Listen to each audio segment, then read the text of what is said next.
ঈদ মোবারক। আজকে হচ্ছে ঈদের দিন, আর আজকেই আমার ভাগিনা জেদ উঠলো সে আমার বাইকে চড়বে, তাই ওকে নিয়ে একটু বের হবো। আর বাসা থেকে বের হতেই দেখা হয়ে গেল আমার এলাকার ভাই ব্রাদারদের সাথে।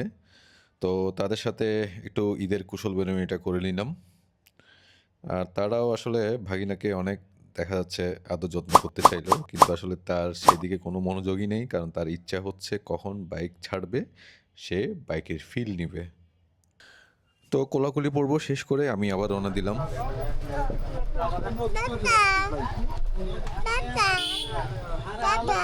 সে সবাইকে টাটা দিয়ে দিচ্ছে।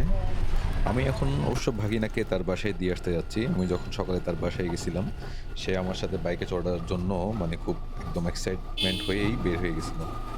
ভাগিনার বাসার দূরত্ব হচ্ছে 1/2 কিলোর মতো, তাই আমি আসলে আর হেলমেট পরিনি। আর হচ্ছে ওরও কোনো হেলমেট ছিল না, যার কারণে আমি ওকে কোনো হেলমেট পরাতে পারি নাই। কিন্তু আপনারা অবশ্যই হেলমেট ছাড়া কখনো বাচ্চা নিয়ে ড্রাইভ করবেন না। তো দেখতে দেখতে আমি কি তার অবস্থা? বাসার নিচে চলে আসলাম।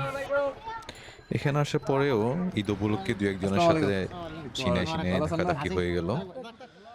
তো সব কিছু শেষ করে এখন তাকে বাসায় দিয়ে দেওয়ার পালা। সে কিন্তু বাসায় যাবে না, সে একটা মুড মানে সে নামবেই না।